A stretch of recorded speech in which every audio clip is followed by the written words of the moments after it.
Hey, folks, this is the Save Point. Starting off on our second episode. I got my boy Claymore, who you should hear this time since we fixed the Hey, audio. yo. What's What's up, up, man? man? What's up, man? What's up, man? Yeah. Let's do this. All right. So today's episode, episode 2, we're gonna start off on Dragon Age. Dragon Dragon Age. Age. Here we go. Yeah. I'm gonna let you know I'm not a fan of Dragon Age. I After, haven't really played it, but this one I am after the really not latest gonna one, play. yeah, yeah. Uh, This will have to ruin it for you. So it's yeah, I'm gonna talk about it as a whole because you kind of need context of where it started yeah, from. So Dragon Age, the first one was called Dragon Age Origins. It started off sort of like how it was supposed to be a spiritual successor to Baldur's Gate 2. right. So this is like Baldur's Gate 2.5. You can think of between 2 and 3. So it had that little sort of isometric feel, Yeah, but it's more 3D. It's set in its own world, and it was great. The writing was good, characters great. It was a little slower because it was an older game, so yeah. it had a little jank to it. By today's standard, at least, it had a little jank to it. But everything was pretty good. So you create your character. The beginning part, it had a whole beginning act dedicated to what your origin of your character is. How you wanted your character to start off. If you wanted this character to start off as a noble, start off as a peasant elf, start off as Right. a dwarf in underground Orzammar. That's what they main city called. And Let's see. mage.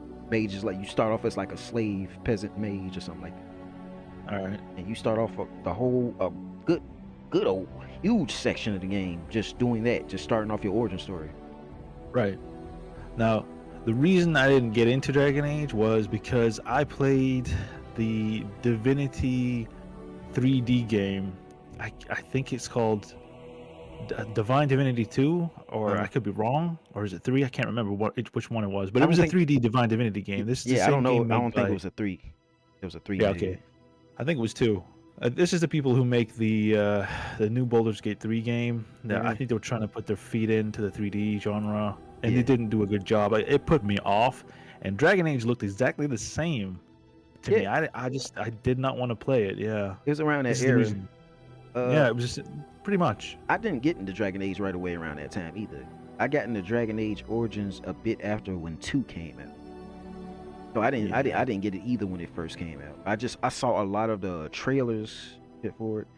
They had a lot of cinematics and stuff for this game when it was coming out. I remember seeing a lot of that. That's back when Machinima was going. Remember Machinima?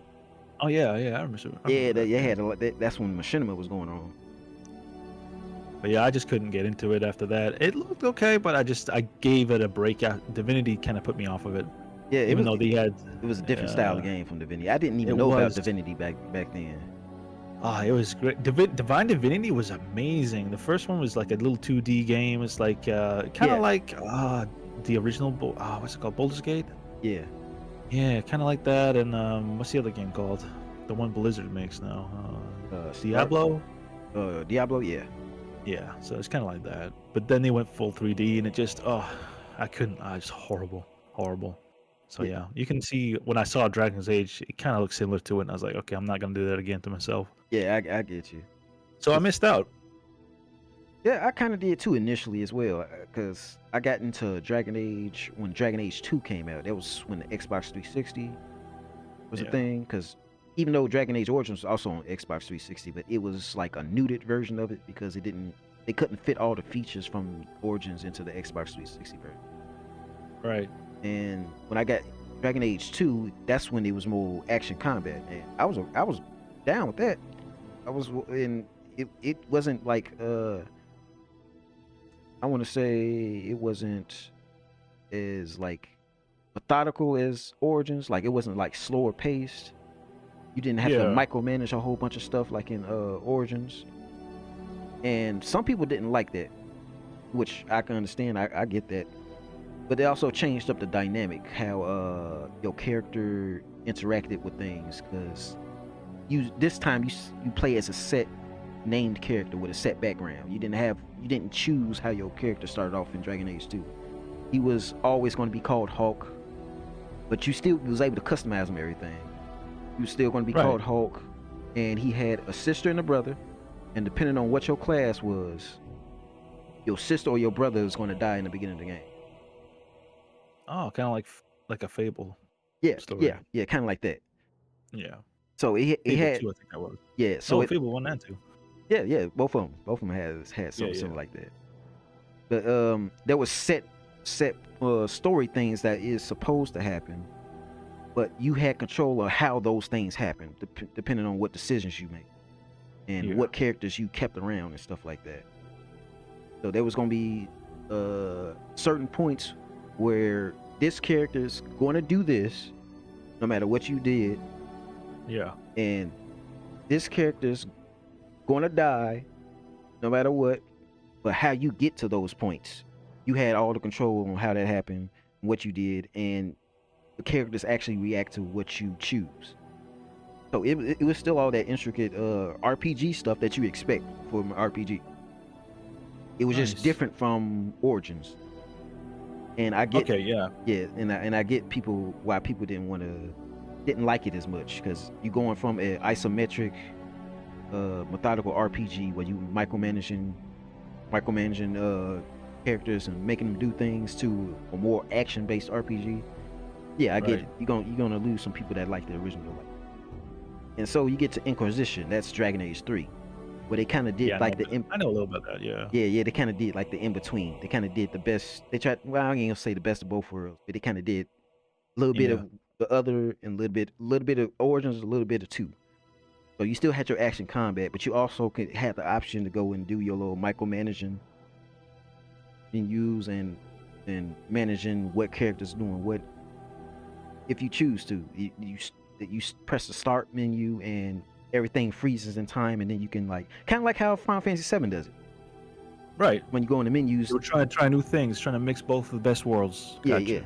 Yeah. So they was trying to do that, and I was down with that. Because sometimes I did want to micromanage my shit when you going against certain things. I wanted to stop and think on how to operate this, rather than just going in and just blasting shit with my magic or just swinging my big ass sword and hoping it dies. Yeah. And the story for Dragon Age 2 was actually much shorter. It was much shorter because the game was made only a year after Origins came out. And for Dragon Age 2 to be as good as it was for only a year of development was astounding. That was amazing. Put some love into it, all right. Yeah, because it was the same people. It was directly the same people from Origins. Now Inquisition, it wasn't quite the same people because it was such a difference in time, and some people left, some new people came in. You can kind of feel it, but I still think it was good. But then you went into a problem. This was after I think who are they with? EA? Yeah, EA. This is after EA acquired them. And at this point, when they was making Inquisition, this is where they mandated them to start making their games. Everybody, all they studios under them, making their games in Frostbite engine. Yeah. And you know what the Frostbite engine was for? They started using a Frostbite engine was mainly for first-person shooters. Damn. So they wanted them to make a RPG, open world RPG too, for that matter, with a first-person shooter engine. Impressive. And this is also the same engine they was working FIFA on. Oh. And with all the engineers was always working on FIFA because they busting out FIFA every year, and that was making them bank. But that also meant that the development kind of suffered for Inquisition because all the engineers only helped work for Inquisition whenever they had the time to, and that engine needed a lot of damn work for you trying to make an RPG out of it. Yeah. And they did what they could, and it came out pretty good. I think it came out pretty good. And you happy with it? Yeah, I mean, there's still some issues I have with it, but given what they had to work with, I think it came out pretty good. Like there's certain little lighting issues and stuff like that happens with it because of the engine itself. But yeah, I might give this a try. I might give this another go. I might give it another chance. Yeah, not the new one though, but the older ones. We gonna get the new one. You gonna get the Okay. new one, boy. I cannot say enough things of my dissatisfaction with Veilguard. Well, let's start. Let's get it started and get your Okay, foot in the door. all right, I'm gonna get my foot in the door. So, So I saw the trailer, and let's immediately it was before we even get to like, the trailer, let's start at the very beginning because this game was in development, restarted development at least 3 or 4 times right. because they was already developing it after Inquisition, and then that's when they was doing Mass Effect Andromeda, Mhm. and that clusterfuck was so bad they needed to take the people off of here, off of Dragon Age 4 at the time to get them over there to help Andromeda. So they had to can that. After that was done, they got them back on Dragon Age 4 again, second time. Right. Started developing that, and then EA wanted to have a live service game, and then I don't even think it was EA. I think BioWare decided that, and we got Anthem. Hmm. They started working on Anthem, and I didn't really give a fuck about it. To tell you the truth. Nah, same. I was interested. Yeah, it was fine, but I don't think they was the people to work on that.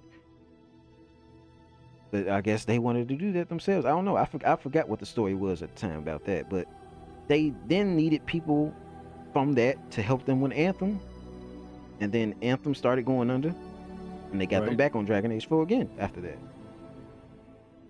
So Interesting. this is like what, the 3rd time now. They had scrapped all the stuff from before, mostly, as far as I know. They scrapped all that and started work on Dragon Age 4 from scratch, basically, at this point. And at this Damn. point, a lot of people already left.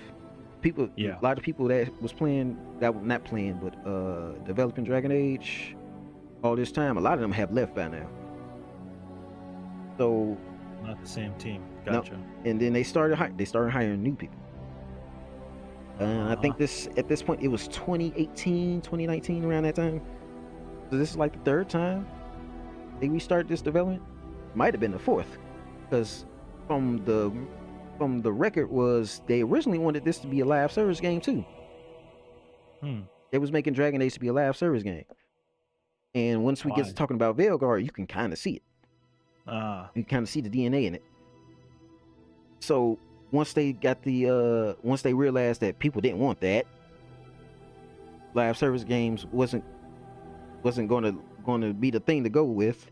And this was also the time when EA was talking about single player games was what did he say? He said the single player games wasn't that popular or something like that. Some stupid shit. Right. He said some stupid shit that was factually wrong. And once they realized they was wrong, they tried to redirect the development, turn it from this live service multiplayer game, try to turn it back to a single player game. And it was still relatively still in early development at that time, but it was at a point where they can still try to restructure it.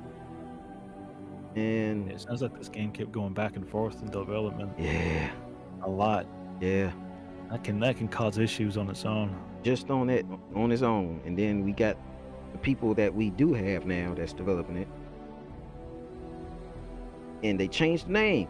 It was originally going to be called Dreadwolf, which was a cooler name, and it made more sense for it to be called Dreadwolf, given the ending of Dragon Age Inquisition, where one of your party members, you find out, was actually an old elven god called the Dreadwolf. Ah, Yeah, and it was picking up from that. But they cool. they ended up changing the name to Veilguard, which is all right, but it just them changing the name kind of relayed what they was doing. They kind of sidelined the main antagonist that you were supposed to be going up against from the last game, and kind of like sidelined him and turned him into fucking Zordon for Power Rangers. Damn.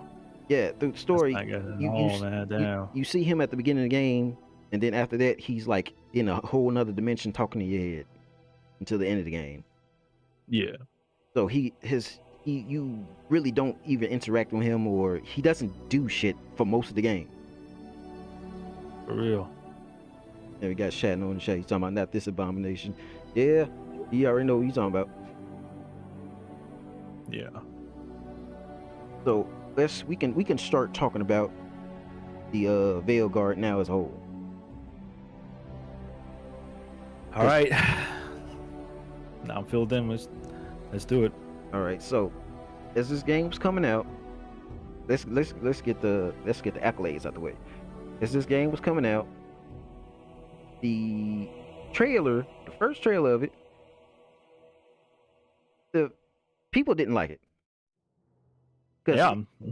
Yep, their very first trailer, when they would start showing off the characters and everything, it was like a very Borderlands looking trailer. So people was like, what the fuck is this? Why are y'all showing a Borderlands goofy ass looking trailer for a dark fantasy game? With splash screens and people being all witty and comic-y and shit. And then they came with the BioWare came out on the record saying that they didn't like how that trailer was too, and it was a last minute decision or whatever the fuck reason they was talking about. But as we find out later, that trailer accurately depicted what the hell the game was gonna be like. Yeah. So they was just bullshit. They're just hiding it after that point. Oh, that ain't even tip of the iceberg. You know, they had got a whole bunch of content creators and invited them out to go play an early version of the game, and they had an NDA. They couldn't talk about it, just general shit. Right. And so if people that they invited out to play the early parts of the game, there was some that leaked the game. And some of the gameplay, it looked like it didn't really look they look what I expected.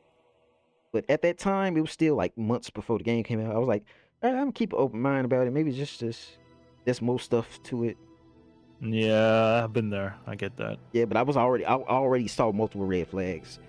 Yeah, but you're still hoping. Yep, still hoping. Then they leaked the character creator. And boy, oh boy, if that ain't the worst character creator I have ever seen. The best thing they did about the character creator, which was better than Inquisition, was they had good hair. Because the problem with Inquisition, with the character creation, it was actually decent. The problem was you couldn't really have that many good hairs because the game couldn't render long hair well. That's why certain characters was bald. Just to be bald. Like you had two party members in the game that was bald because the game couldn't render long hair. That was Solus, who you turned out to be the Dreadwolf that I was talking about earlier, the Elven God, and Vivian, who is a mage lady, but she wears a hat that looks like horns or whatever to hide that she's bald. But there's certain cutscenes where she takes the hat off and she's bald as hell. Right. And there's no reason for it. It's just she's just bald, and you just have to accept that. And we know the reason why, because the game couldn't render long hair really. So everybody in the game had either hair that stops like around the middle of their neck or shorter. Because of the limitations in the engine. Yep. And so in the Veilguard character creator, they have good hair. And that's the best thing I can say about that character creator. Everything else is downhill. Everything's bad. Everything's bad.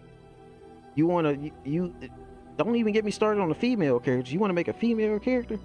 Good luck. You might make the face pretty. That's all you're gonna make pretty. They're gonna be a boob slider. You push that motherfucker up to 100%. You might get lucky and might get B size cups if you angle it right. Wow. They got an ass. Really fucked it up. They got an ass slider too. I don't know why, but they got an ass slider. It might as well not be there. You're better off just putting your fist in your pocket and moving it in the back. You get a big ass that way. I think they forgot this was a fantasy game. Right. And then the body type, you just have this little circle where you can make yourself fat, skinny, or square, whatever the fuck that is. But you can't really can't really mold your body that way. You just have general body presets that you can kind of slightly alter. You can't really make yourself muscular, that much muscular. You can't have uh that much definition and shapeliness. You want some shape, you got to get fat. You got to get that like that right little threshold to between fat and whatever the fuck it is. And you just get that little bitty squint, that right little squint to get any type of good shape in your character body. That's ridiculous. In the men, what the beards aren't that, the beard choices ain't that great. Hair choices ain't even all that great. The men character creation is lacking, really lacking. Right. Sorely, it's worse than the females. Nah, I ain't gonna say it's worse than the females because they got more to fuck up in the females.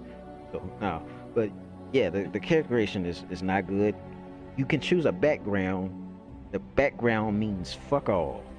Whatever your character, your origin is, it's gonna get brought up like a couple of times, and it's just gonna tell you what your character did in a single line or something, and reference it, and that's about it. That's not good. That's not good at all. Right. You expect a little bit more for backgrounds. Right. Or use it a little bit more. Just like in what's a good example? Cyberpunk. If you picked your background, it would follow you throughout the game. You'd have perks with it depending on your background. It was good. Telling me you only hear one line from one fucking through the entire game. That's just poor. That's laziness. Yeah, like there's one character from the last two games actually, because he's introducing Dragon Age 2. Varric. He's a dwarf dude, and he's like your character in Dragon Age 2. He's your best friend. You recruit him in Dragon Age 3, which is Inquisition. You recruit him because at the beginning of Dragon Age 2, he's telling you a story of what happened in Dragon Age 2, but it's taking place in 3. So you picking up from 2 when he was telling the story in 2, in 3. So you recruited him there, and everything that happens in Inquisition, that's 3. He's basically getting a team together to stop the Dreadwolf, Solus. That was his old names. Dreadwolf, what he's called. He's getting a team together that's trying to stop him because that's his friend. They was friends from that adventure, but he also trying to fuck up and destroy the whole world. Damn. So he's getting a team together to try and stop him, and your character is supposed to be the head of the team. So depending on what your background is depending on how he finds you. So if you are part of the Black Dragons, let's say that's a faction, he's gonna like mention like, I know you could do this because you're a Black Dragon. Remember that time you did this and that and this and that? That's how I know you can do this. But what the fuck?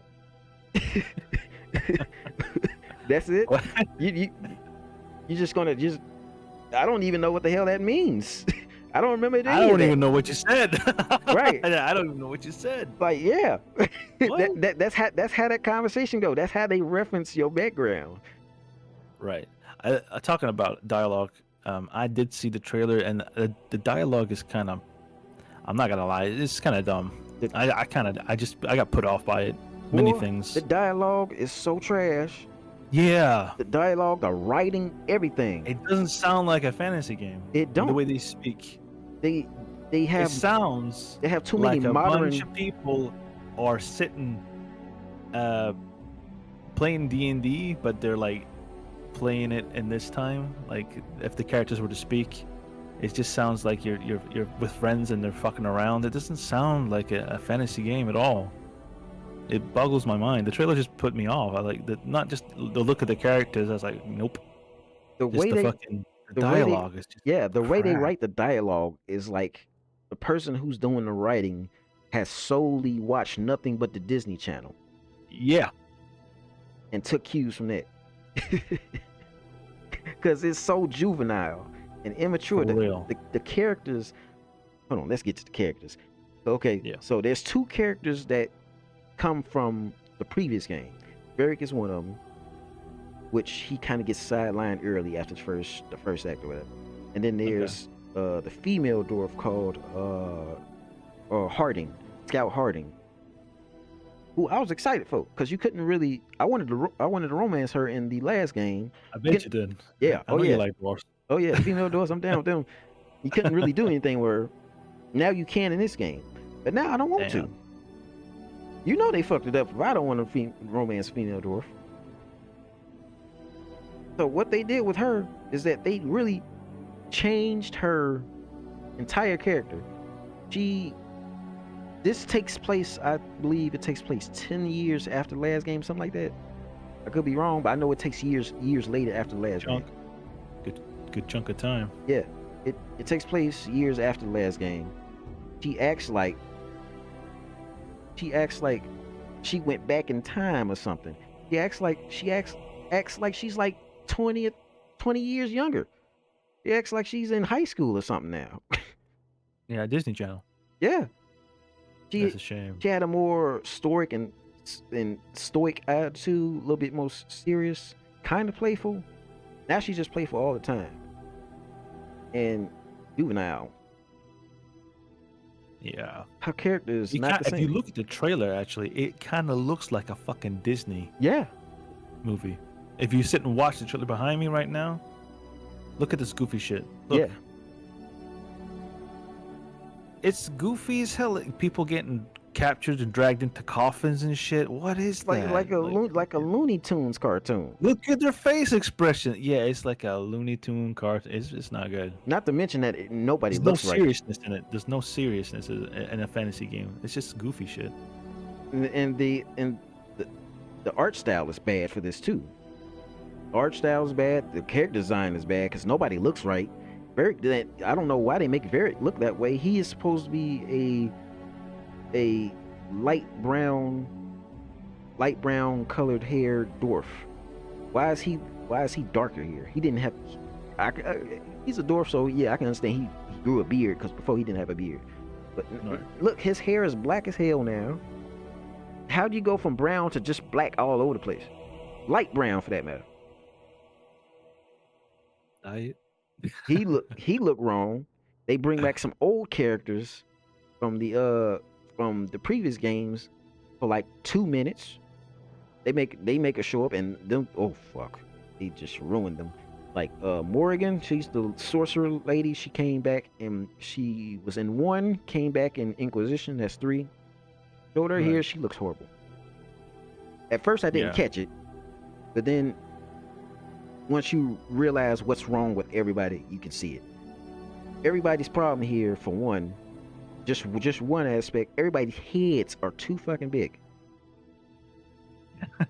They are too big. She's flat as a board, and when you combine those together, they just look horrible. Silly, yeah.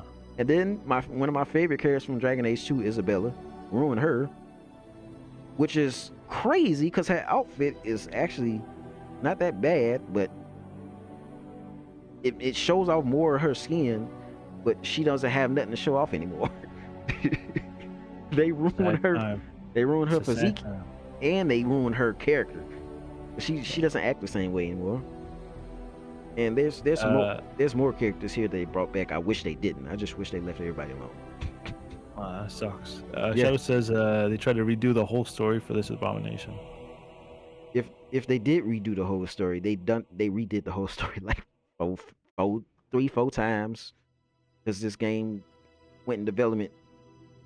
We started development 3 or 4 times, and right now I would rather this whole game just get deleted from existence and Deleted from the existing. Yeah. don't let And then BioWare try touch again. it. I want The Larry. team who made this did not capture the light of the original. It looks like they try to make their own thing. Some Yeah, that's Disney exactly what they did. goofy ass shit with terrible characters and to destroy the old characters. Yeah, they tried to make their own thing, and that's the problem. When you try to make your own thing and try to carry a narrative, a message in your game and beat it down your throats into an I'm not a fan established- of that shit at all. to an established franchise, no. And then you don't write good. You write like shit. You can't write no characters. Storytelling is ass. What are you doing? What are you doing on an established franchise like this? And So it's because it's happening for quite a lot of games yes, and nowadays. It's disgusting. that's I, why I this don't shit get needs it. to stop. I What's hope your what is the problem? this why this shit needs to stop. I hope BioWare gets shut down. Yeah, I'll say a lot more words, but I'll probably get the FBI on yeah. it. Fair enough. Yeah, let's 'Cause not do that shit. if But I feel it. I should have brought up the character. We still got time. You bring it up. Let me see if I can find it. But yeah, I can feel that hate. But no, I ain't gonna bring it up because it's kind of like a long video. But basically, if you see the character introductions trailer where they introduce all the Yeah. characters, and they have the director Corinne Bush, who should not ever direct shit in her damn life that has to do with any video games anymore. All right. If you see that, they describe the characters, and they do such a bad job of describing the characters. They the director spends more time talking about what they like about the characters and how they play them than actually talking about the characters. They say one line about them, and that's it. The rest of the time, they just talking about what they like about them and how they like to play them and such like that. But don't say anything about the characters. And you know why? Why? Because those characters are surface level and have nothing going for them. They have one note to them, and that's it. Every single one of them. One character, he has a demon and he likes coffee. One character, she's binary and she likes dragons. One character, she's an elf and she likes looking into magical artifacts. That's it. That's it. That's literally it. They don't have nothing compelling about them, no depth, no nothing. That's literally all they do. Everything about those characters, that's them. Oh, yeah, this guy in the background, he's a necromancer, but he's like if Batman's butler Alfred was a necromancer. No, that's disingenuous to Alfred. No, I ain't gonna do that to him because he got more depth than this damn I was about motherfucker. to say, don't be bringing Alfred into this. Yeah, he got more depth than this one. But he kind of is the more better written character than the rest of them, because Right. in the video where they introduce all the characters, I think it was him. He was the only one they had to go and get somebody else to describe this character, and he had more than say than a sentence about him. The only one. It's weird, and that was the other red flag I saw that made me not want to get this game. I was like, wait a minute now, why is this Corinne Bush director describing all these characters like it's a Tinder profile? And then you get this guy in the very last ass end of the video who's talking about this one character in more than one sentence. He's actually describing the character in depth. So yeah. That's crazy. And then when you get to the game, you realize why. Because there ain't shit going on with these characters. Everything that I just described for each of them characters, that's all they talk about in the whole game. And it's so bad that you can't beat the game unless you address these issues with these characters. They all got their little bitty issues that stops them from being able to complete the game unless you do them as a side quest. And it's what kind of incompetent ass people that's trying to save the world, but you got to go and deal with this dude with his inner demon and coffee issues, and this other lady who can't decide if she's a man or a woman, and that's stopping her from being able to focus on beating the two bosses that's ending the world. What? Yeah, it's completely stupid. And if you don't, everybody dies. What? It's yeah. If you don't handle if you don't play therapist for all these people, they will all die. So if you don't play the way they have, I don't get it. I don't. Oh, that goes to another issue. All your choices, besides like maybe two, being generous, maybe two. Right. All your choices in the game that you make don't mean shit. You don't have no choices. So it's just a linear fucking path, and if you don't do it the way they planned it, you die. Yeah. That's fucked up. Because all your choices and even your responses, all your responses boil down to this. First choice, yes, man. That's a yes, man choice. You're agreeable. Second choice option you get is yes, with a little bitty snarky joke here and there. Third choice, yes, but a little bit stoic. You're a little serious guy, but you're saying yes anyway. And that's it. You're just playing support. You're supportive for everybody. You agree with everything. You can't say anything different. You can't say no. You can't say this is dumb. Let's not do this. You can't do that. I'm just getting bored of fucking hearing this shit. Right. And look, you get some choice that you would think will say that, but you end up coming around and saying you agreeing with it anyway.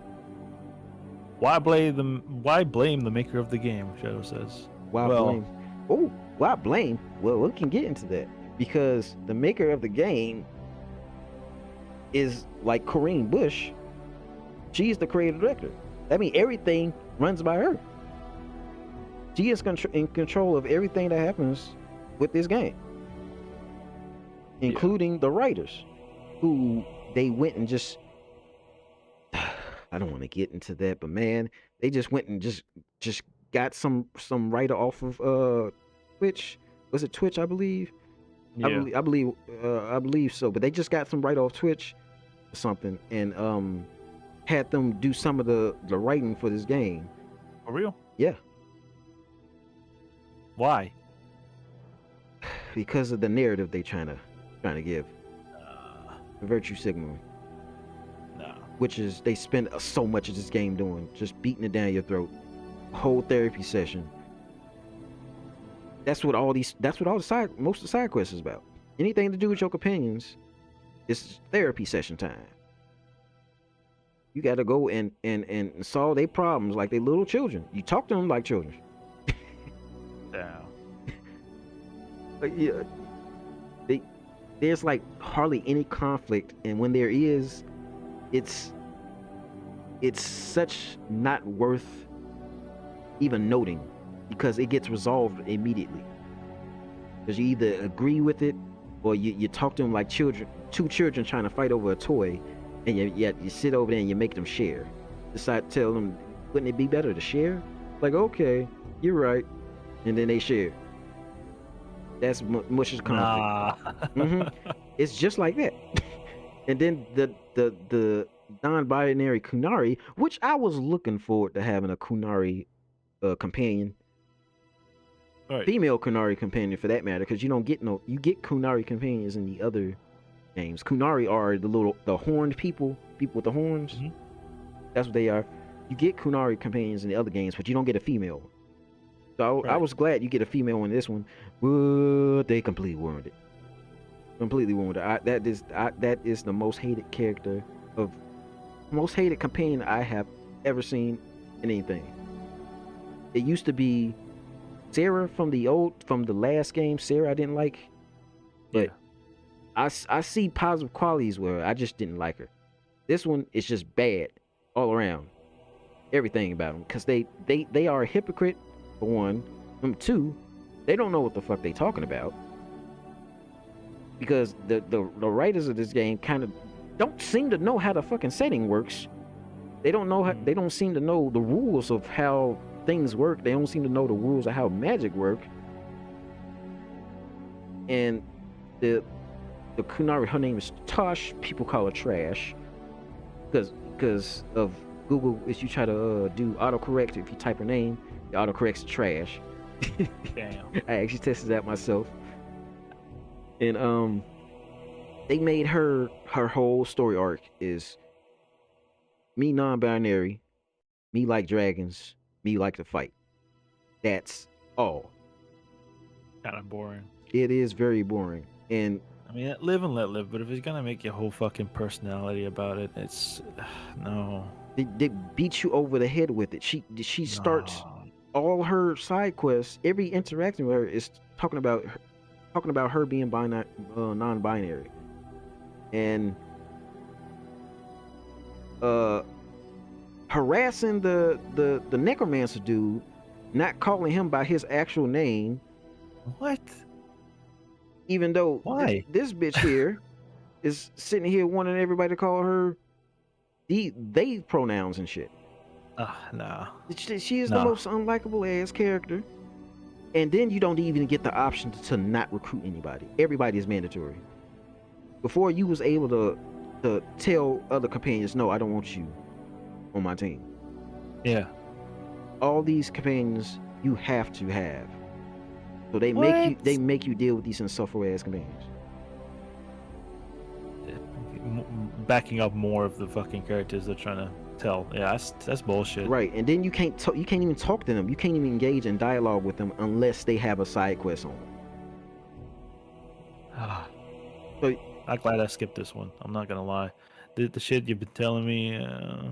yeah, it's I just mean, the trailer alone was the reason I didn't play it, but this is just backing it up. Yep. I tried to be optimistic about this game before it came out, Yeah. but things red flags just kept piling up over and over and over. And then when the game finally came out, I was like, you know what, fuck this. I'm taking this off my wish Did list. it do well? No, it did not. I'm not surprised. And they are capping hard. The BioWare is capping hard, especially Kareem Bush, acting like they don't know what happened. Yeah, sure. After they did all this setup, where they was trying to curate reviews to give perfect scores. This sounds like a conspiracy, but this is what actually happened. All those people I mentioned earlier, they took all the positive people, gave them review copies, and they was expected to follow a sort of script to give this game positive reviews, except for two people. Two people apparently didn't give a damn and told the truth, and that was Skill Up and Mr. Matty. And they told you in great detail what's wrong with this game, while everybody else, they told you this game was great. It's a return to form. That's how you know it was a script, because every single person said it's a return to form. BioWare is back. Every single one of them people was following the script, because they were saying the same shit, but they wasn't saying how the game was good. They wasn't saying how the combat was good. How great. I hate that. I hate people who fucking sell out like that. You're selling a fucking lie. Yeah, and saw it immediately. And then you had, I don't know what it is, but people in the comments and people who was holding up the narrative saying this game is great. Why don't you buy it first and then give it? No, fuck that. We don't have to. I got eyes. I can see what's going on. I can see the gameplay. I can see that this game is trash. Y'all just want me. Y'all just want me to give you my money, and then be dissatisfied about it after. Because fuck that. Because this game is so long that by the time you find out the game is trash, if you don't know about it, the game is so long that you can't get a refund for it. By the time you find out, you already put in like 10 to 20 hours in it already, and the game is supposedly about 50 hours long or so. Yeah, 50 hours long of bullshit. The only good thing I can say about this game is that some of the animations, combat animations particularly, some of the combat animations actually are pretty good. Cool. Yeah, some of the combat animations is decent. Yeah, so there's some positives. All right. It ain't that many. All right. Let's not get carried away here. We got two. Yeah. We got the character creation hair. Character creation hair. We got to be specific here, because these are bits and pieces. These are crumbs of a cookie. Tiny little crumbs. Crumbs of a shit cookie. Animations. Yep. The hair and the character creation, and the attack animation. But even that I have a problem with, because the attack animations are good, but they feel like they in the wrong game. Like, there's attack animations for, let's say, the rogue who uses daggers. Right. You're attacking, but you're blasting lightning all over the place. Immediately, that's a problem, because magic in this game, in this world rather, is very particular. You can only use magic as a mage. There's entire plot points about this, because you are born a mage. It's kind of like X-Men. You are born with magic, but it don't manifest until like you get older. Oh, okay, gotcha. But when that does, you have a chance of being possessed by a demon. And when you're possessed by a demon, it's village is getting burnt down. So That sucks. they put mages in these concentration camps. They ain't concentration camps, but they basically concentration camps. They call it the Yeah, I get circle. They put them in towers. And they have Templars that keep watch over them. So if any of these mages they get possessed by demons, they have to kill them. And if it gets too bad, they just kill the entire tower of mages. Damn. They purge them all. It's that bad. So it's curated by the religious order of Andraste. That's basically like Jesus in this world. All Technically, right. she's more like Jesus' wife. If he had a wife, it's more like that. But whatever. All right. But this is managed by them. So all mages in let's say in this kingdom, because it's different in other kingdoms. In this kingdom of Ferelden and such, they have to go in towers, and if they not, they are called apostate. And Templars they hunt those down because they have to keep all mages in check, because they can just go to sleep at night and never wake up again because demon takes over their body. So they have to curate them at all times, keep them in certain places. All right. And that's going to show that magic is very particular. You can't be running around just throwing lightning like a fucking lightning fire hydrant all over the place with daggers. Right. There's a particular class. There's a mage. You can only be a mage if you're born as a mage. That's the only way you're getting lightning. Now there's runes and such, but you can do this shit. You can just do this as normal rogue and shit. And then you have warriors. There's a certain grounding to the combat. Now, there's an ultimate attack you can do as a warrior, where you just slam it on the ground and making earthquakes, shockwaves all over the place. That's not that's not something that you should be able to do. That was something you was never able to do in any other games, because the combat for any martial warrior is more grounded. You're not making earthquakes slamming into the ground over and over again. That's just not happening. That's like going from, let's say, Lord of the Rings. This is a good example. If, let's just say, Aragorn just started stomping his foot and making houses shake and crumble down under his feet. Right. Just would make sense. How was he doing it? Where's the precedence to this? It just doesn't make sense, and that's just a combat thing. But most of the combat stuff made sense in the previous games. Here, he's just doing shit just to do it because it looks cool. Yeah. So, not a recommended game then, you're trying to say? Man, I'm gonna tell you this. I wouldn't even waste my time pirating this game. Damn. This is coming from somebody that's familiar with the franchise. I wouldn't even pirate this shit. If you unfamiliar with the franchise at all, maybe rent it. Maybe rent it on the very cheap. Maybe it's like $10 or something. Right. If you get a code for free, it's on Game Pass or something. Go ahead, knock yourself out. All right. So, to wrap it up, how do you feel about this, and how do you feel about the future of Dragon Age? How I feel about this is, I waited 10 years for this game. Damn. And soon as they got to Anthem, when BioWare started making Anthem, I had a bad feeling. I'm like, oh, this is not good for Dragon Age. Why are they wasting their time with this? This is kind of like how I'm feeling with when Bethesda started making Starfield. Yeah, feel that. And I was trying to keep up the hope, even with all the red flags, but you can only take so many red flags before I just say fuck it. If you're smart, at least. If you're smart, you can only point out all the red flags before you just say no. No, I'm not going to get got. All them defenders, sitting there saying you can't talk about the game unless you buy the game first. No, that's just giving these motherfuckers my money just for me to say what I already been saying from the start. Yeah. Except now they got my money. No, fuck that. I'm not gonna give them my money and waste my time on top of that. So how I feel about this game is it's a complete waste. This game, it ruins so much because there's so much I didn't say. It ruins the setting, the whole franchise so bad that I don't even know how they're gonna pick up from this.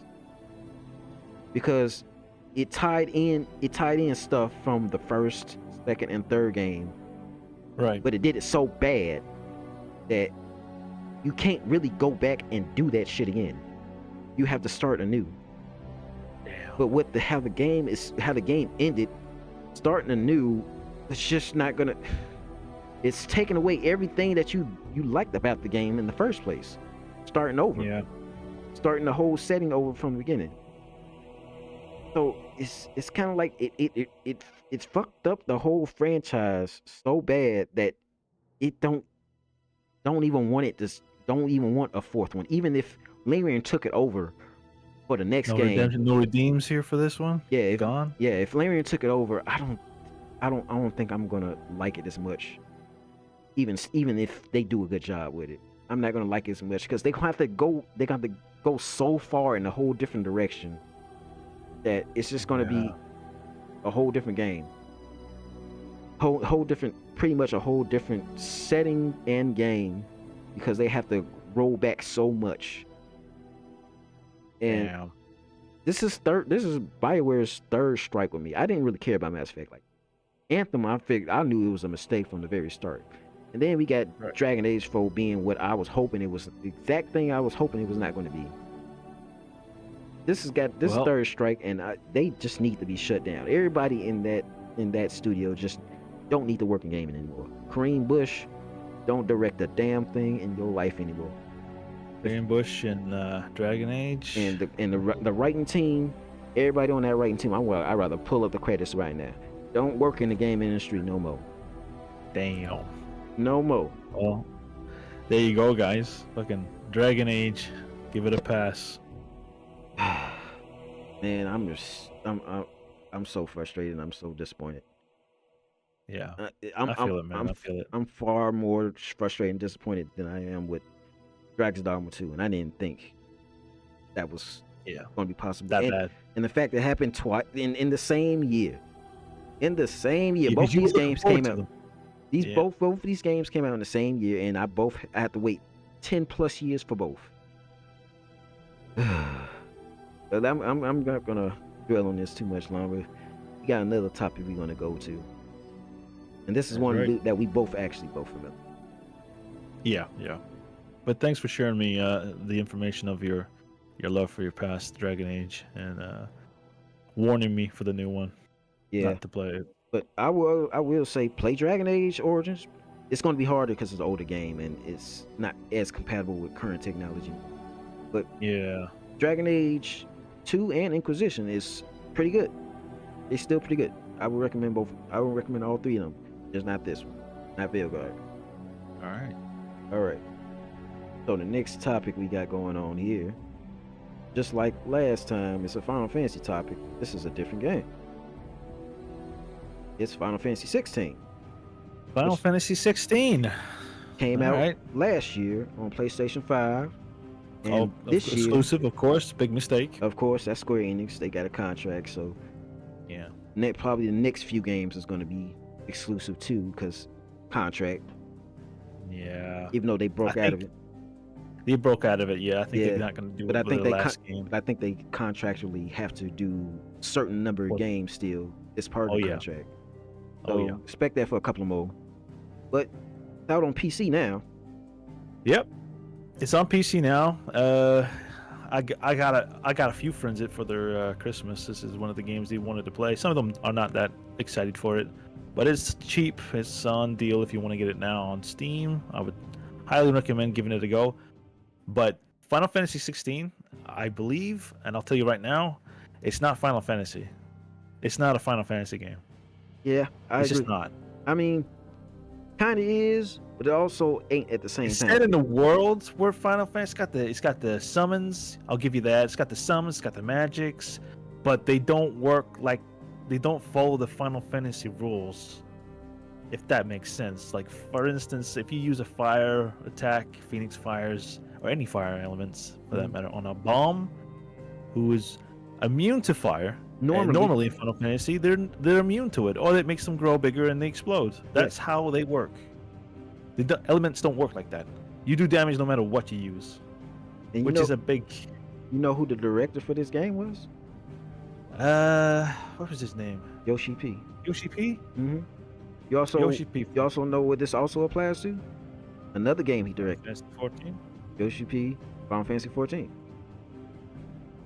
There's going to We'll be get into Final Fantasy 14. We will get into. oh yeah, that. but there's going to be duology here because you're going to see a lot Yeah. of the same things that Same I have mistakes, that I if have you ask problems me. here with 14 with here. Right. All right. Before I jump into it, because I got tons to say about it, I'll let I you do go too. first, because I got a lot to say. Okay. Go for it. I'll go for it. So Final Fantasy 16 is one that I've been looking forward to for a long time, mostly because it's returning back to what I like about Final Fantasy. The medieval fantasy settings. Medieval fantasy. Yeah, I agree. We've gone Fantastic. a long time going in this sci-fi and modern like looking settings for all these Final Fantasy games. We had like Right. one medieval fantasy setting game since like 10, and that was Final Fantasy 12. That Mhm. game was only half done because Yeah. the That director wasn't great for me. I Yeah. won't get into it too much. It wasn't my cup of tea. Even though it's set in a world where I love, is Mhm. Vagrant Story, one of my favorite games of all time from the PS1, and it's set in Ivalice. Was it Ivalice? Yeah, it's Evilus. Same as It's Final just Fantasy Tactics, which is the one of my favorite game. games. Yeah, it's set in a good world, but it just didn't feel good. And the story, it was ass. I don't know. I liked it. I like the characters. I didn't like the story. I didn't like all the characters, to tell a lie. There's a few of them I liked. Yeah, same. It's some I didn't like Uh, either. I think, honestly, um, some of the characters, the side characters, should have been the main character. If you ask me, Yeah, I agree not too. not Bond. Yeah. It makes it's dumb. There- Anyway, there's some continue. weird things with that game why it ended up the way it is. Because one, the director had Oh, I know. There's a few of them who dipped. yeah during he the, dipped halfway through because of I forgot what the Yeah. reason was. And then Square Enix wanted Vaughn to be the main character because he was more like the previous protagonist in the other games. The original main character is supposed to be Bosch, which was the more It should have rugged.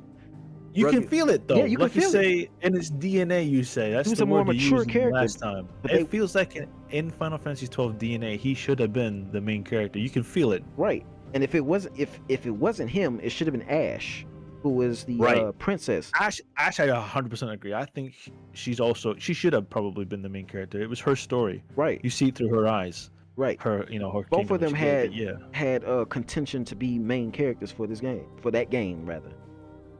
Yeah. But we sidetracking here. But Yeah. originally we was talking about that the medieval fantasy setting. It's been such a long Right. time since we had that in a mainline Final Fantasy game that it's refreshing, and I'm glad that we back to it. But then there's some caveats here, and that would be how the game is set up. It's set up for it's acting like an RPG. It wants to be an RPG, but it's a purely action game, which I like action, and I like action RPGs, but this is more action than RPG. Right. And I believe it feels like it's its own thing. If it was its own thing, I think it would have been better. In my opinion, I think if it was called something else other than Final Fantasy, because it's not Final Fantasy. In many ways, it's not to me. It's great, though. I'm not gonna lie. On its own, Final Fantasy 16 is one of the best fucking fast-paced action games I've played in a long time, and I'm a big fan of Devil May Cry. It's kind of the same combat. It was the and same combat along- direction. The one Yeah, right after he did Devil May Cry 5, he came straight here to 16. That's what happened. yeah. You can sense it. Yeah. You feel it, and you can see it. So, but the problem is, That was for its me, entire focus. yeah, that was it. There is no art. You play it and you collect weapons in this game. You're not gonna get special effects on any of them. I can't remember that any of them had a special effect on them. You just do more damage, like a little bit more damage. Just Oh, and like Final Fantasy 14 equipment. right. All you have to worry about is attack. Attack number go up. Defense number go up. That's it. That's it. It- You don't have any special equipment. You don't have any special. You have. I grant you, there is some items that let you do different moves. That's it. Mm. I think it's like one ring that helps you dodge, and there's this is what I don't get. They added these fucking cheat rings at the beginning of the game. You can equip these cheat rings. Yeah, that And they I'm make you actually feel fine with that because the reason is it allowed them to not need to put different difficulty mode. People can just put their own difficulty. It's for accessibility. You can take them off. And if you have them on, you have this thing on the screen that tells you have these rings on. So you can't sit there and be Right. styling on shit, thinking you the baddest shit when people can clearly see you got the cheat rings on. Sit your ass down. You ain't that bad. Yeah, I hate that. I don't know, man. So It I'm just glad about easy, that. easy mode is fine, I guess. I do. I see what you mean, but still, it's annoying. But you can tell. I've got a few friends who play it and they think they're amazing at it, and I'm like, you've got those cheat rings on. Yeah. You're not. Yeah. And So they're like, no, you get that at the start of the game. No. it's there for a reason. It's there for Yeah. people like you. But they don't see it like that, which blows my mind. But yeah, I'm not saying bad things about people like that. I'm just saying, listen, if you want to be a badass in a game, play it the way it's intended. Don't cheat through it. Don't make it easier on yourself. I like to challenge myself, unlike others who like to, take their time. But me, I like to really feel punished when playing games like this. I don't know why.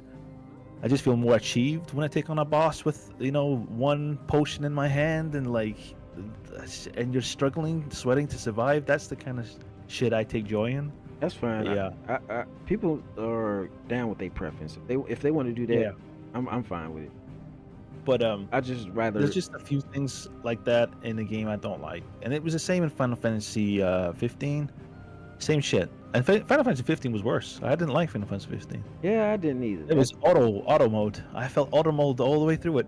It Yeah, just felt you hold that button, you could beat it. It was really boring. that's but why yeah. they got the combat direction for this game because the Yeah. combat was fucking janky as hell. 15. Well, Plus also, the engine, they was what- building the engine while they was making the fucking game. That also didn't help. Right. The other thing I didn't like was the fucking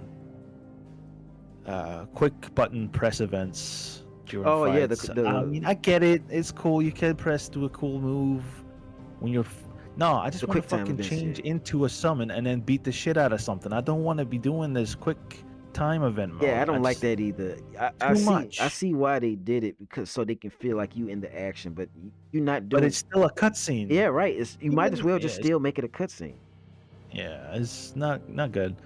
But some of the fights were great. I mean, one of the best gigantic monster fighting games I played in a while that I really fucking enjoyed. Like Mhm. being Ifrit and smacking the hell out of Garuda and Titan was epic. I really liked how they did that. Yeah, that was one of the main things with this that they was Yeah, advertising. they did the summons good. Yeah. I'm not gonna lie, it was pretty cool. Even the characters who plays Sid, for instance, Oh yeah, was fucking. He was badass. And yeah, they then did catch his some great in summon here. round- Like so Yeah, the they gripes really we're gonna fucking talk nailed about.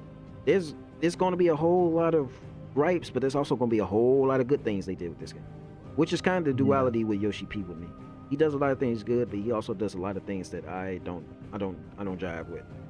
Yeah, I agree. But yeah, I was having fun with this. Like I said though, it's not Final Fantasy. It's not. You can slap a title on it, yeah, Final Fantasy 16, but to me it's not gonna be Final Fantasy 16. Yeah, I would agree with that. It's not Final Fantasy 16 for me. This feels like this should have been like a side game, like one of the Right. the city and all that. This should have been on Or the like side. Nier or fucking something like that. Just give it a different name. I'm fine with it being Final Fantasy as long as it's not a main line because they have more leeway to just ignore stuff, sidelining it. But the strange Right. thing is, a lot of the things that Final Fantasy 16 is lacking, Strangers of Paradise Final Fantasy actually does. Like Yeah, the perfect game of this would be if Strangers of Paradise and 16 just fused together. that would have been the fucking. That would be amazing to play. Yeah, It really would. 'cause- As long as they sort out the fucking item inventory shit system they yeah, have in yeah, Strangers of yeah. That game Paradise. has its own problems too. Like Yeah. take the best None of parts them of are take the best part of this and take the best parts of Strangers of Paradise and just have them lap fuck them for a bit. together. Just have them fuck for a bit and let's raise that baby. Yeah, I'm down with that. That's a good idea. Yeah. But yeah, there's for the positives, the story, it's good. I like the story. I Yeah, really liked it. Yeah, the story is It's really good. motherly love, and I can get down with that. I like that. I like that in some stories. It's really good. But I won't spoil too much, in case you haven't played it yet. But yeah, I know all about it. all right, cool. But yeah, you're fighting. Yeah, I mean, it dives deep into some territories too about Yeah. slavery and shit. It's pretty good. Yeah, I really love it. it does storytelling really well, and it's not Yeah. shy on hitting the dark points, which is Even what I when want. you do and- side quests, yeah, it's good. Like my favorite side quest was when you have to go in to a coliseum to find out what happened to the kids, and you find out they've been feeding kids to the behemoth. It's fucked up. They weren't scared about being dark in this game. It's right. really That's what I good. want. If you go back to a medieval fantasy Oh, setting yeah, like yeah. this, yeah, that's what I want. It was good. I felt terrible, mind you. It's disgusting and horrible, but that's the world you're living in. Is Clive, the That's- main character? That's what It's- that's what we expect in a world full of monsters and big ass summons and Yeah, the fiends are eating you, and then these greedy ass people and rich people will throw you away like it's nothing. They'll feed you to the monsters. They don't give a shit. yeah. There's depth in the conflict here because not only is it monsters, but there's also other people. It's Yep. other kingdoms, people that just don't like you because you're different. That's true. Yeah, one of my favorites is the Prince, I know you're talking about the Bahamut. Bahamut. Yeah, the Bahamut vessel. Yeah, and it's one of these characters that I was like watching, and I'm feeling his struggle. He ends up, I think he's like his father. I can't quite remember. I think his father sends him to his death. Basically, Yeah, he has to go fight a whole nation, and he's got a boy. He's got I won't say, but I say love interest. He's gay. He's got a love interest. He's trying which to. is fine because Yeah, I don't mind. I said shit that made it stronger. I feel like you had somebody to fight for. right because So I really fantasy felt games for like him. this should have things like that. The difference Yeah, that between shit here was- and oh, it's Veilguard good, is though. They tell the story so well. It's Yeah. so good. You feel for him. I don't. That shit. He really tried his best. I'm not gonna say what happens to him, but he tried his fucking best. And he ended up one of the boys. He's just so good. The story Yeah. was just so good. Characters were well written. the I difference loved between every minute of it. the difference between Yeah. this and Veilguard is it doesn't beat you over the head with his preferences, but his That's right. Yeah. It's not his main focus. He don't even say it. You just know. you just see it and you can just put things together. It doesn't treat you like Yeah. a fucking child. That's the storytelling. yeah. You don't need to be beaten over the head over and over and again and all that shit. No. He's got his own interest like any other person. He's trying his best. That's it, man. Right, You yep. feel that. Right. So yeah, and there was a few interesting characters, but yeah, I'll not get too into the characters. But yeah, a lot of fun. Yeah, all the characters have their Um, own dynamics, their own history, Right. and their own depth to them. They Their change, own cause, their own reason to fight. It's so good. and they all change. They do over time. Right. Given the scope But of yeah. how everything is and the things they go through, they change. They talk. They talk to each other. They interact with each other like fucking human beings, like normal For people real. would.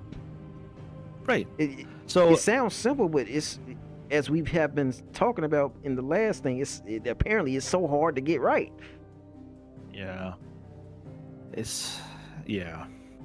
But yeah, so the story you play as Clive, a prince who his kingdom is pretty much burned down to the ground, and he becomes a slave for many years, Mm. and ends up finding one of his old friends, uh, Jill, I believe. Yep, Jill. I forgot her name. Yeah, Jill.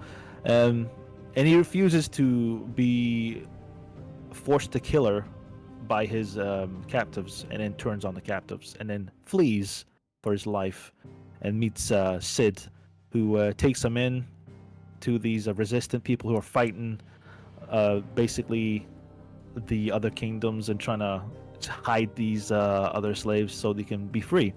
And these people, they don't fuck around. They cut off their not cut off, burn off their insignias that they get branded when they become a slave. So You probably they should go put full some into it. context on what that is. So the slaves here are kind of like how I mentioned in Dragon Age, where it's people that are born with magic. Yeah. And they get branded these tattoos to mark them as such. And they get treated by like second shit, hardly even second, third class fucking citizens, if you can even call them citizens. Yeah. They get treated like shit. Nah, they do fucked up things to them. Man. Yeah, It's not they even- treat it like slaves. It's fucked up. But yeah, lot of good start to a story for a character, and you just gotta fight your way through it. Sid, you want to be Sid, basically. You end up becoming Sid. Yeah. I wish you Literally, can do. I wish you can be more.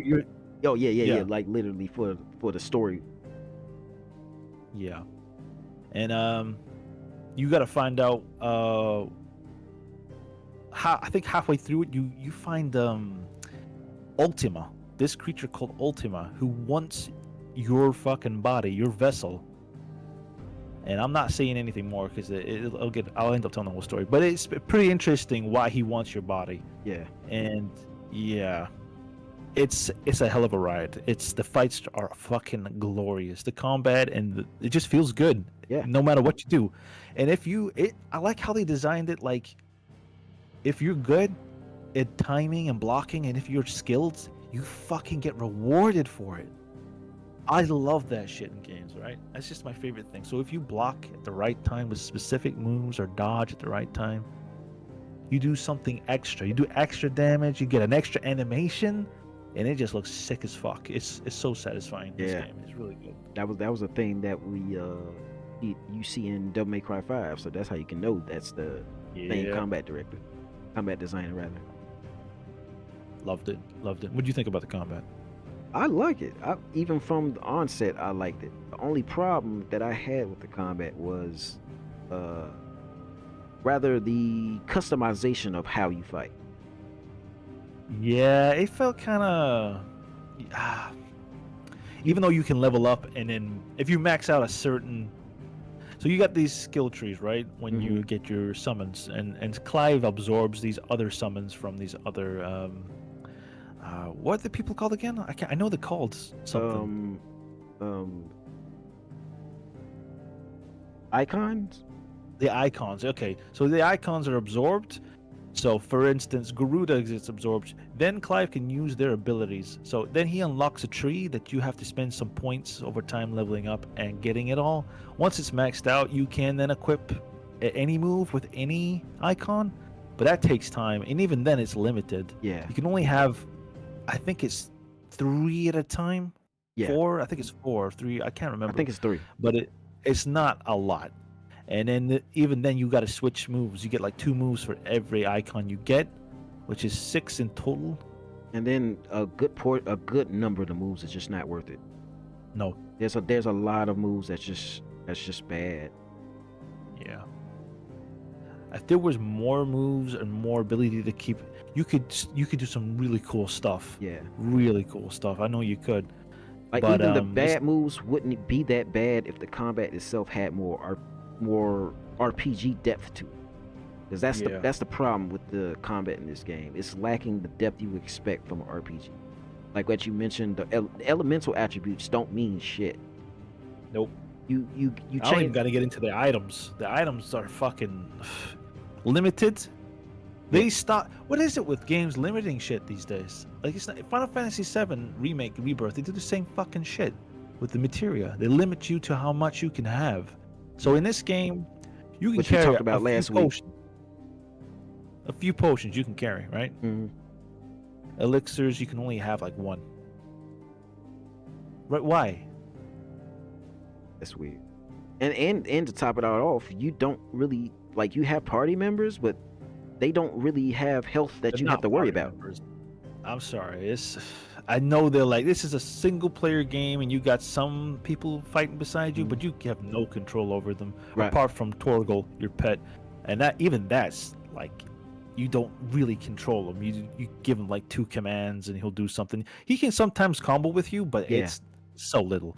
And it's hard because you have to do that while you also controlling Clive. Yeah, so you got to be ready to press the D-pad as you're moving around with the analog stick and hoping that it hits. Yeah. And you got to hold down charge buttons, which I'm not a fan of. I'm not a fan of the charge buttons. Charge up fires and your magic spells and then let it go as you're smacking it at the same time. So you got to hold it with your thumb, and it's not comfortable. But I get why they were trying to make it have more moves accessible.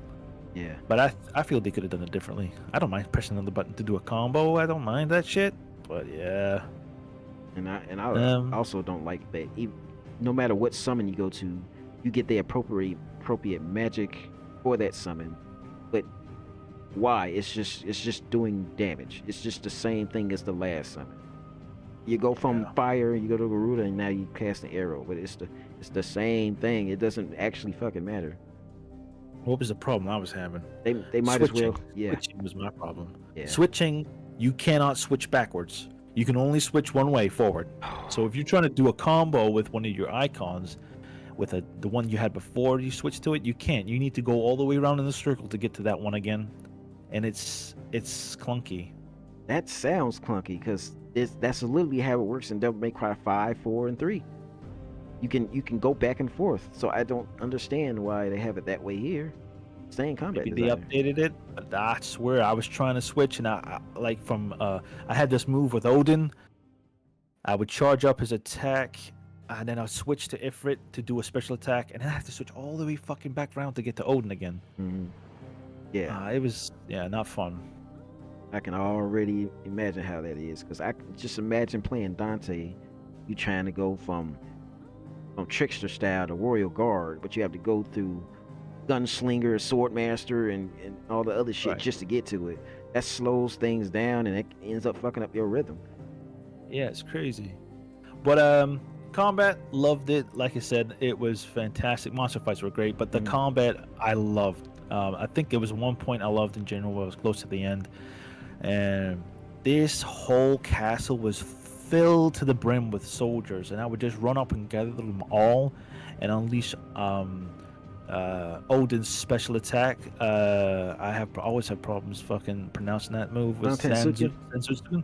Yeah, Zensuken. How to say it again? Zantetsuken. Zantetsuken. I don't know why. It's just it's a long ass name with a lot of syllables. I get it. For some reason, it's just it's just was absolutely gorgeous seeing, and my game started lagging at some point because it couldn't handle all the enemies on the screen. I liked it, outnumbered, and it was crazy, fast-paced, amazing combat. Loved it. So they did that right. I loved it about this game. It was such a good combat system. I hope to see something like it again, but not called Final Fantasy. This is the problem with it, right? So this is Final Fantasy 16.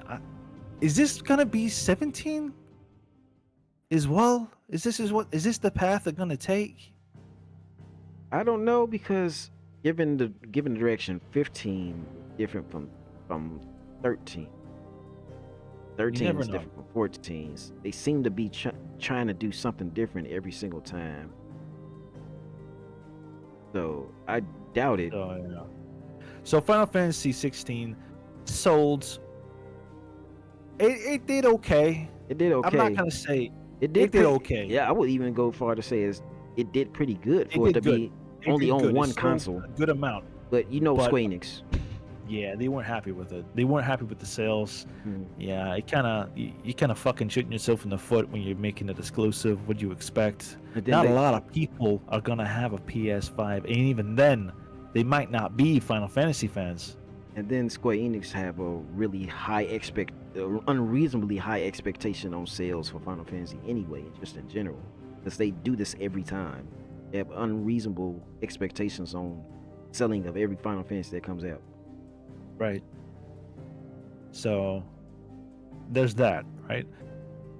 And I hope there's some things in this I hope we see in the future. Like I was hoping Final Fantasy VII Remake would go this bad, like go straight into the 18 plus, don't give a fuck, get that story down. But because they didn't, they had to noodle a lot of things. Like they had to calm down the shit they were doing. You couldn't even see Genova's blood. I was going to bring that up, the Genova blood. You don't see Genova's blood or nothing. There's a mod that changes Genova's into that purple shit. Sorry, let me explain the scene. So in Final Fantasy VII Remake, there is a scene where Genova shows up in a building and kills everybody. In the Shinra building. Purple blood fucking everywhere. It's just goofy and horrible. And there's a mod that changes it to actual blood. It looks like a fucking massacre. It makes you scared seeing the scene. Like all the people that was supposed to die that blood came from, you don't even see. It's the whole building is just empty. Yeah, not a fan of it. In this, you get covered in blood when you slash. As you would assume, you're slashing fiends. Yeah, you're taking things out. Yep, and these monsters don't play. That's what Dragon Age used to be too. Right. It's good. It's good. It's a fantasy game, but people want to see a little bit of realism with the blood. They don't want to see this fucking slash a guy and there's no slash marks. What the hell? Yeah. And the people is dying, but they ain't got not a single wound on them. Right. May as well give them a fucking toy bat and let them bonk each other. It's not satisfying at all. I never liked it. Yeah. But yeah. So you were saying about party members. Yeah. The party members aren't actually party members. They Final Fantasy has done this before, where they have guest party members, but you can't control them. Right. But here, they kind of like, they're just there. They don't even contribute. Like you can see them do spells and shit, but you don't. It doesn't seem to have any noticeable effect on the enemies, unless you hit them.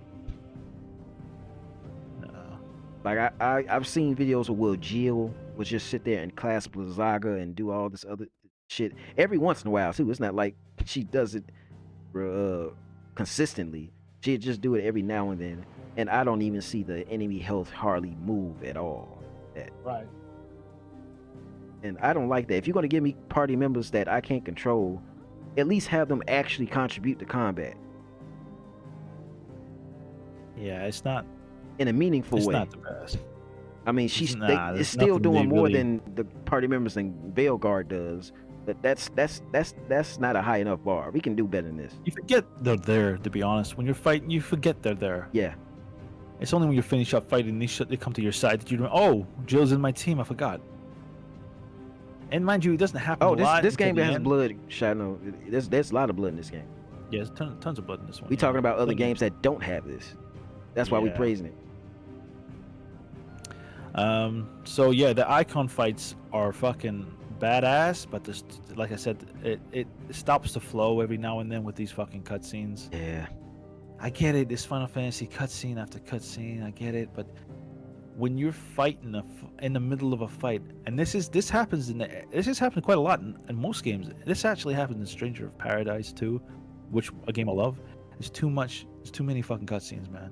Just stopping the game mid-fight for a cutscene, please.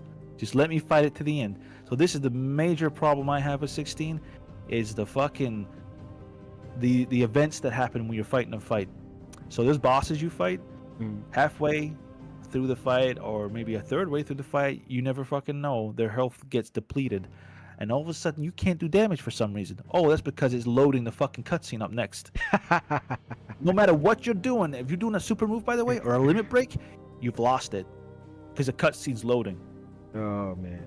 So you're in the middle of a fight. You're fighting these enemies, and you'll find this out when you're playing it yourself, Regan. You're sitting there charging up your most powerful attack, and all of a sudden you're not doing damage for some reason. And it takes about 5 seconds to realize it's loading your cutscene for the next. It's for the next phase of the same fight. Yeah, the next phase, and then it happens, and you've lost it. You've lost everything you were using. It's bad. At least Strangers of Paradise, it gives you some of your resources back when it does that. No, you don't get it. You lose your shit. You lose your momentum. There's moves that get you momentum. You're building it up. It's gone. You get it staggered, it's gone. It doesn't matter. It just loads up the next phase. It's annoying. That If was you're gonna do that, do it right. Yeah. Pause it. Like, don't take the fucking abilities away because it's just annoying. Yeah. It really is, and this happens way too often. This is why I'm complaining about it. It happens nearly every boss fight. There's a second or third, or the end's really fucking bad. There's like 10. It's horrible. Just one after another, one after another. Just let me fucking fight, man. Yeah, I hate those breakaways, fights like that. Right. Which is part of the problem. I don't like the quick time event. Nah. Yeah. It's if you lose, you're even if you don't hit it still plays out. Even if you miss, it still plays out. Yeah, that's I noticed that too. There's no point. There's no point. Don't do that. Like, I'd rather just watch the cutscene. I don't need to just follow it through. Let's get on. Do you know what's funny? If you play it in hard mode, it doesn't prompt you to the buttons you have to press during those cutscenes. It's invisible. Why? Why though? Because to try and make it feel like it's part of the fight, even though it's not really. It's just a transition. We don't need to pretend like it's part of the fight. Just transition the shit. Don't make phase 2 and phase 3. Just transition in this shit. There's a reason why. There's a lot of fucking cutscenes in the fights, by the way. So if you don't memorize them, you're in trouble. Yeah. It's really dumb. There's. I'm a fan of that. Yeah, I don't like that either. So let's talk about quests. Yeah. So some of them are good. The majority of them are good, but there's a lot of padding. I'm not gonna lie. There's a fucking shit ton of padding. Some really boring ass quests. It reminds me of the quest from the side quest in Final Fantasy 14. So here's the thing: they punish you if you don't do all quests. They punish you. So what happens is if you miss a quest and you get into the end of the game, you can't get the best weapon in the game because guess what? You missed the quest. And the only way to get that best weapon in this game, you have to replay again. But you can't get the best weapon in the game because you got to beat the game twice. One in normal, one in hard. And if you missed the first quest and the first time you played, you got to beat the game 3 fucking times. And then there's side quests that feels like they should be mandatory quests. There's key important things in some of the side quests you have to do. Oh yeah, you can miss out item expansion where you can increase your bag space. There's critical items you will need for like dodging and getting buffed. All that you can miss really good items just by not doing this simplistic quests. It's crazy. And it doesn't tell you this either, because a lot of those quests also have prerequisites for them to even show up. Yeah. I don't like how they did that. I don't like that. The hunts I don't like either. Like I like going out and looking for them. And finding them and fighting them, that's pretty cool. The fights are cool. The hunts themselves are cool to fight. All right, I'll give them that. It's cool. But the way they went around it, I wasn't a fan of it. They just there was one I got stuck on for the longest time. It was a fucking griffin I had to find. They give you a clue, and you got to find it. And normally I'm expecting to see it, but you're not fucking there. Oh, they're not in the actual You're open not world? fucking visible. So this one's a pain in the ass. You got to be in a specific spot for it to show up in your vision and in the screen to do a cutscene or some shit, right? So the griffin, you have to be at the back of this fucking wall near the castle wall, and you have no idea that it's there. But the griffin doesn't spawn anywhere near you. It spawns on top of the fucking wall when you get close. And I was looking for it for the longest time all around the map. There's no markers. There's just one clue. And I was at that castle wall for the longest time looking around, and I had to be in a specific spot for it to spawn. It was bullshit. And is there other hunts that's like that? Using guides. What? The other hunts that's like that? They're all like that. Oh, damn. They're all like that. Some of them are not too bad. They just show up where you would expect them. If you just read the clues, they're not that bad, but some of them don't make sense. like the wall one. That didn't make any sense to me. How did Final Fantasy 12 do hunts better than 16? Because the I don't hunts in know. 12, you actually see them out in the world. You just have to go to the right place because you get clues of where they at. Go to the place, and you actually see them in the open world, and then you You encounter don't see them. You don't see them. I don't remember seeing them. I know you have to go close, and then the cutscene plays, and then it shows up. Yeah, okay, it's triggered by a cutscene. That's what it is. So that's another thing that I'm gonna have to complain about. So you have all this open space and open world, but there's absolutely nothing in it, and you can't even be decent enough to put the hunt monsters in it so you can see that it's there. Nope. So you have all this open world, open wasted space for nothing. Yeah. Now, I ain't gonna say open world. I'm gonna say open areas because they made sure that it's Yeah, not open world. areas. Yeah, It's they very open areas. linear. Yeah. They're not as big as. So Final Fantasy Rebirth is. It is open world because you can go anywhere and you can go across the ocean. It's Mhm. not closed off. Granted, you need the tiny Bronco to go in the ocean, but you can basically go from You one part of can the do world it though. Yeah, you can go. You can go swimming and shit. You can only go so far because you can't touch the ocean, just like the original one. Yeah. But you can swim in the ocean to a certain extent, and if you want to go further, you need the tiny Bronco. You know what I mean? You can Yeah. go around. This isn't that. Yeah, they made sure to make that clarification. But even still have all. It's like Final Fantasy X, if anything. It's got like an open world map you can click on if you've got an airship, but Yeah. you don't have one. You just travel there. Yeah. Takes time, but it's fine. And it's just an open world little map you look at, you click on it, and you travel there, and that's it. My thing is the inconsistency because normal monsters you can see out in the open. Right? You can see the fucking monsters in the open world, but you can't see the hunts. special hunts. That's weird. That seems like that was half-assed. The thing is, I think I remember seeing some of them, but I could be wrong. But the Griffin definitely was not there visibly.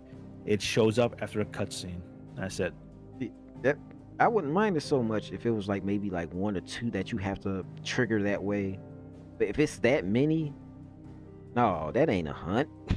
All of them, yeah. You're looking for an invisible enemy. Yeah. Where's the fun in that? There's no excitement to that. You spot it, you go, oh shit, I found it. Yeah.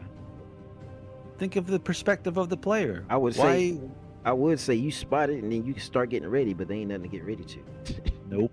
You ain't got If no. it shows up, if you get to that cutscene, you're fucked. The first time you go into that cutscene, you don't have a clue, you're fucked. You gotta fight it. There's no preparing it, it just happens. Even on Chocobo, you're off your Chocobo and you're in the cutscene, you're fighting it. Not to mention you ain't really got nothing to get ready with anyway, because not like Yeah, equipment or that's weaponry. true. You don't. Yeah, like I said, there's not many items in this game. I mean, Just got number go up, no Phoenix Downs either. So which I can understand because it's only just you basically. yes, yeah. I think there's an item that does resurrect you, but it's only once. But that's about it. Not a lot of items. High potions are very limited. There's potions are limited. They're ethers. Which I don't care much. It's a fighting game, but listen, you need to make your mind up. All right, you can't be having half of the Final Fantasy system working and then the rest not. I mean, come on. Yeah. If you can carry 99 potions, let it happen. Why limit it? It doesn't make sense. I'm guessing what they going with is that you're trying to have a realistic carry capacity. That you're only one person. You can carry more when you have an actual party with you. In the other Final Fantasy games, that's the only thing I can think of that they make you limited that way. Let me get this right. He's carrying around 8 potions. You can carry around about maybe give or take 4 high potions, 5 high potions. You can also carry buff potions, which can go up to 8. So he's carrying around, realistically, nearly 20 something potion. I don't think so. Sorry, man. I think you can it's do bullshit. that because that's where you have a lot of. He's not gonna satchels. backpack on. There's no real. Nah, I don't get it. No way. But yeah, like I said, I think the limitations are dumb. If you're gonna limit it, give it a reason. There's no reason to do that. Yeah. Same with Final Fantasy Remake. You stop limiting things. It's hard because Final Fantasy, the original game, did it right. Let you do what you want to do. Equip. There's no limitations. Original. Yeah. Clarify. Yeah. So in the original Final Fantasy VII, Okay. these you use materia that grant you magic, right? Mm. You can level it up, and you can max it out. It's like it has like 5 levels. So when you get it to level 5, you can make it the strongest it can be. And one in particular would be one material that would increase your HP, your health points, basically. It would increase it to like 100% if you wanted it to, if you maxed it out. But in the remake, That's they a limit side that effect to shit. the materia, because usually materia has a main effect like fire, thunder, whatever. But all materia has true, like yeah. a side stat where it increases your stats like HP and strength or magic. Like that's what she's talking Right. about. Yeah. And so with the stats materia in the remake, it's limited. It's cut off. So you can't max it out. You can't have it have 100%. You can get 20%. And even if you equip different types of that stat materia to increase it to 100%, it'll tell you on the materia this will not go above 20% That's with more materia equipped. That's fucking bullshit. Oh man, that is Why? dumb. What's the point in the materia system then? What's the point of equipping all these materia if it's not gonna fucking work? Yeah, It's I don't understand it. I don't like. Then in this No. game, you just don't have the choice to actually customize to You don't. any There's real no degree. customization. You get icon abilities and that's it. Even the icon abilities. And let me talk about the magic. So the magic in Final Fantasy, you get fire. It's like different levels of magic, right? Yep. And you can increase how strong that is. You got ice, blizzard. You know, it's called blizzard in Final Fantasy. You got wind attacks. You got all that shit. So to use magic, you have to have an icon equipped. So you can't have different types of magic at your disposal. You got to switch your icon to use it, because it's the hold the charge button to fucking use it, or just tap the button. So if you press the button, it'll do fire. If you hold the button down, it'll do fire or fire guard, depending on how long you hold it.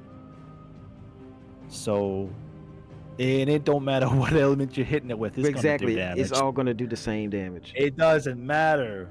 This is like, I don't understand why they even bothered doing that. Which is kind of my same issue with Final Fantasy 14.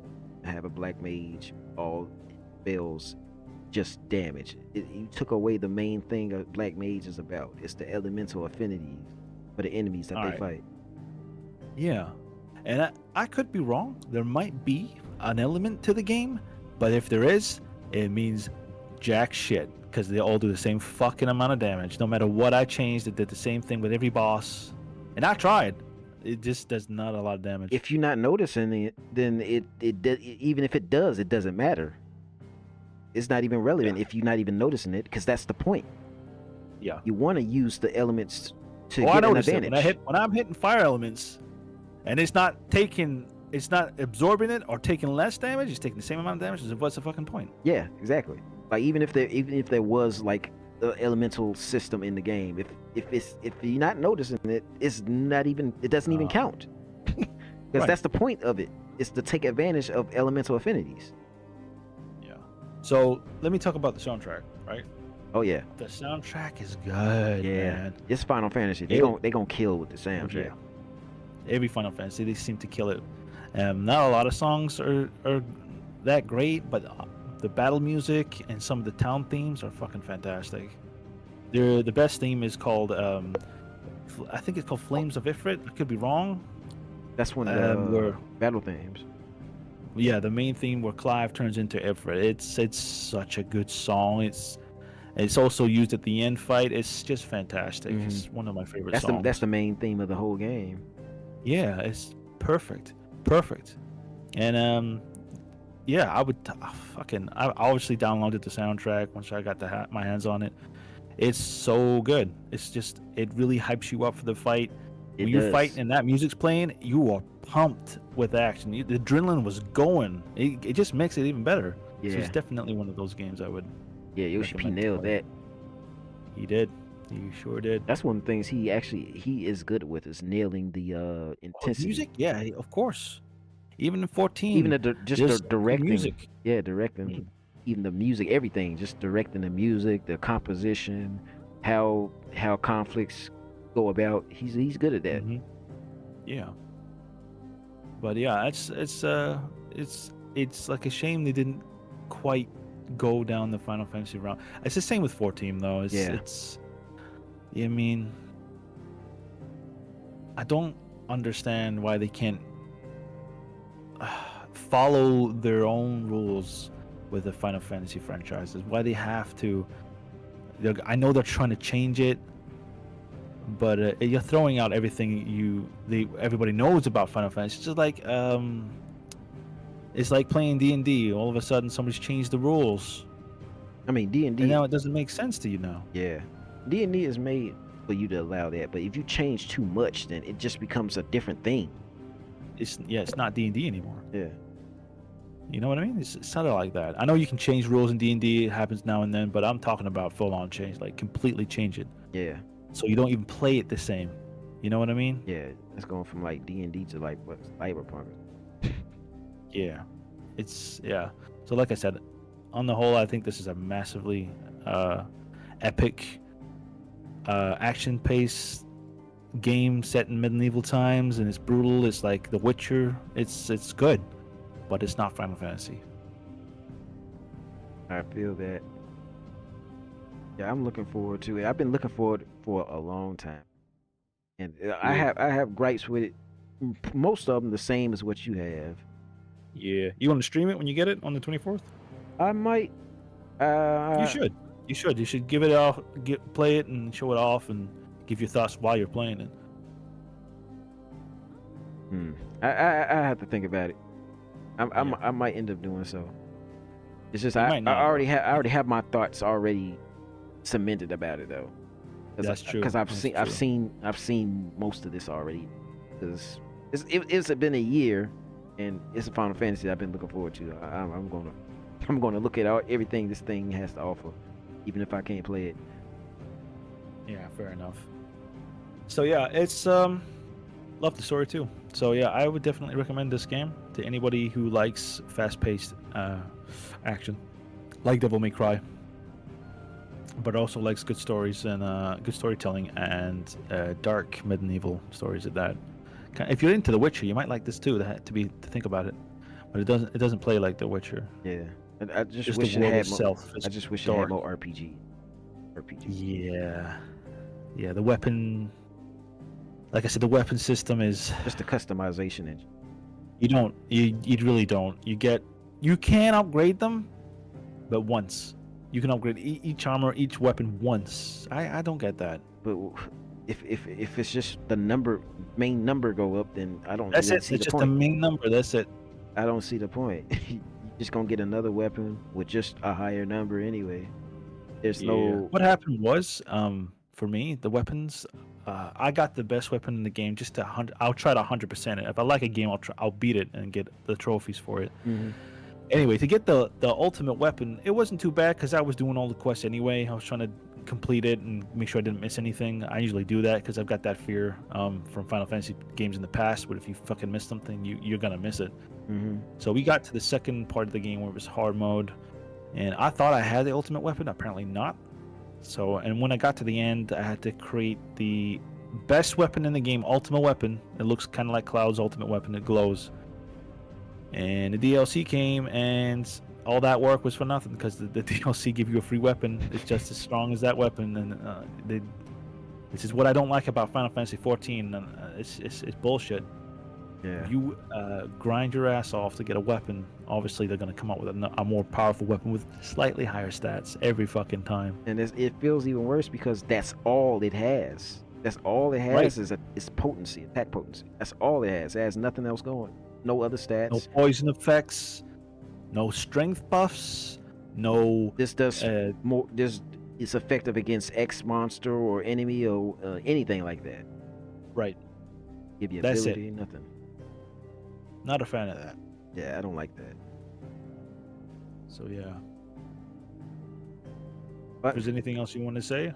not really, because if it's anything else I want to say, it's going to be making correlation to Final Fantasy 14 again.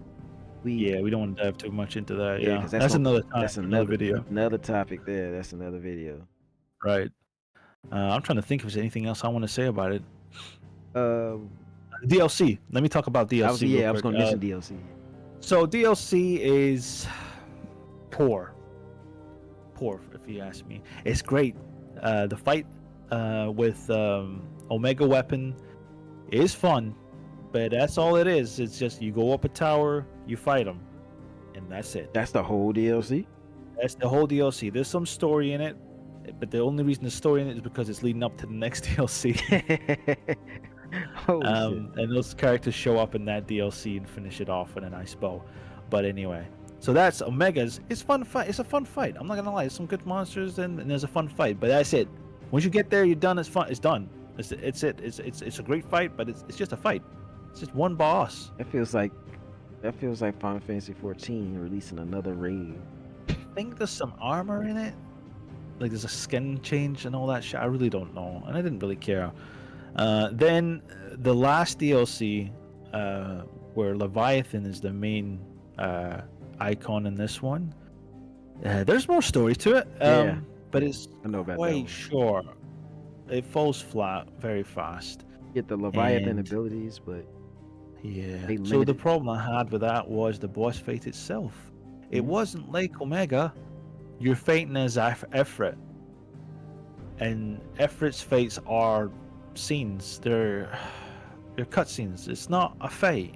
It's not really a fight. This one wasn't a fight for me. I want to know how the fuck Ifrit is fighting Leviathan. He runs Because in that water ain't, for some reason. It doesn't make sense. because that shouldn't Um, be happening. Yeah. If you know from Final So- Fantasy, Ifrit is not fighting Leviathan in any day of the week in Nah. any year. That ain't happening. Yeah. Or Shiva for that matter. But yeah, it's Shiva it's depends just not because good. sometimes Ifrit is weak against water and resistant to fire, Yeah. ice. It depends on the game. So, yeah. So the big problem is, you know, these cutscenes I was talking about. So most of these fights, including Omega, they're timed. It's a DPS check. I yeah. fucking hate that shit. And Leviathan is a clunky system. When you're fighting as Ifrit, it's clunky. So you need to be accurate with your moves as you're fighting Leviathan's fight, or you get tsunamied at the end. And So he made it a took me- Final Fantasy 14 raid boss, Savage. Yep, Savage, basically. And you have to kill it before the time runs out. I do not like that shit in my game. I just don't. Alright, I get it, but when it's made with a clunky fighting system, as you're fighting as a gigantic monster and you have to time everything right for it to go well, and even if you time it right, this is the problem. Even if you time it right, it's fucking based on animations. So you can So get when animation locked. Leviathan gets low on health, he might do an extra move or an extra attack, which fucks up the timer. The timer started, and if he hasn't started raising the charging, you're fucked. Even because you it's Effort's move. So Effort's got two moves, right? Mhm. So and they're timed. So if you use them too soon, you're fucked. If you use them too late, you're fucked. Because of the animation Because the recovery. animations, it's not done well, and it's one of the biggest pain in the ass fights I've had. I think I died like 6 or 7 times. I didn't enjoy it, but apparently other players I know have died 20 times, 30 times because of the time. Because it's fucked up. It's not well done. Because when you So there's Ifrit, no- you have less options to use if when you human. Right. You've only got your main attack, which is your punches, your scratches, your whatever, and your fire attack, your main magic, you can blast it. It doesn't do a lot of damage, I'll be honest with you. It doesn't do any fucking damage. You have to do quite a lot of hits. Leviathan pushes you away from him, so you've got to run back to him and try and do more damage. It's fucking an absolute mess of a fight. Your charge moves are one that shields you, which is funny because you can't shield yourself from his attack when he uses it. It's instant death. And one is flame breath. And even if you do everything right, it's luck. It's just luck, and depending on what animations Leviathan uses and at the time that you have your attack, because you need to keep in mind you're trying to rush his health down, but at the same time you never know how the animation is going to play out, so it fucks up the whole time thing. It's bullshit, horrible. But apart from that, the characters are in it quite lovable. I'm not going to lie. You see some really creepy tomberries, which I found were really funny, and it's good to see Final Fantasy's world in the light. So in the original story of Final Fantasy 16, there is clouds everywhere, so you don't really see a lot of bright sunny weather. There's just not there. The clouds are of darkness are everywhere. But in this, I call it a mirage because it is what it is. It's a fake projection. Where that You town can see is. Yeah, it's gorgeous. The town, it's what 16 would have looked like if they had like an 8-day system. It's beautiful. It's gorgeous. But yeah, a lot of fun. Weapons are same as always, just pluses on the end of them and DLC. Again, that's all you're gonna get. Right. But sadly, there is no boss. You don't fight a boss as Clive in the last DLC. You're just fighting Leviathan as Ifrit. Which, given how the last DLC was, but it was just Omega. Omega was fun, yeah. So Leviathan was not fun. Yeah. So that kind of checks out. It's just, it seems like the DLCs is kind of like one note, only there for like one reason. And then I bet the main game doesn't even make any type of adjustment for what happens in those deals. No, they do. The Leviathan, what happened to him and shit is, I'm not going to say too much because the DLC story was really good. It was Leviathan. You see why Leviathan didn't show up, with like the other icons, because he was stopped in time. He's literally frozen in time. It's really good. Yeah, I know that. That's why they call him the lost icon. Yeah, so it does. I mean, it makes sense of why Leviathan didn't show up, and that's about it, though. I'll be honest, it's not. And why Ultima doesn't give a shit about him either. But there you go. Yeah, well, I was saying is like since they reference Leviathan in base games, talking about the lost icon of it, but I was saying, do they revise the cutscenes, the reference that you have? No. You've been there and know why Leviathan isn't there? Okay, that's what I was talking about. You get to the end boss and nothing changes. Okay. Nothing changes. That's what I wanted to know. Yeah, sorry. Yeah, so basically you get to it doesn't change how the story ends. It doesn't even include anything that you've done. It's just a one-note DLC. You may as well just skip it. It doesn't change the story whatsoever. Nothing is added apart from weapons. That's it. That's quite sad though, because that's what I was expecting, something to change in the story. Yeah, at least same. Ultima, because he knows he shows up. In the Talking about Leviathan, but in the nothing, DLC. Yeah. Yeah. But after that, completely forgets that he exists. It's dumb. I don't like that. But yeah. Because at least Final Fantasy 15, they did it right. They went back and added stuff from the deal, to reference the things that those characters, why they did. I'm not getting any fucking DLC in 15. That's another story for me. I'm not happy with that shit. It's basically taking out main story plots just to keep his DLC. I kind of knew what it was doing. I didn't like it. But yeah. Yeah, we can talk about that. Yeah. So that's Final Fantasy 16 for me. I'm gonna wrap that up. That's all I have to talk about 16 for now. I'm pretty sure there'll be more in the future. Maybe we might bring this back up again when if it ever comes back with DLC or when it releases on other consoles. It may come on Xbox. Square, they're trying to reach out for more sales for it. You never know. But right now it's only on PC and PS5 as I know. And that's about it. Well, I'm looking forward to having a shot at it. Yoshi P, he did good here. I expected him to do good, but I also anticipated that the drawbacks was going to be the same drawbacks made for 14. And it's a shame because this had potential to be my favorite Final Fantasy, just by everything that's been done alone. But the RPG isn't that. The RPG is lacking. Not your favorite Final Fantasy. This is not even Final Fantasy, bro. Yeah, the RPG is not in this RPG. Nah. Which is what it needed to bunk this boy up. Yeah. What is your favorite Final Fantasy? It's between Final Fantasy Tactics. Tactics, of course. 7. Let's just call it as it's Tactics, bro. 7 in tactics. Yeah. That's a tough one. You have to pick one though. What would it be? It's hard because they Okay, that's a hard question. yeah, because they both different for one. They are. Completely different. But if you had to burn one to save the other. Yeah.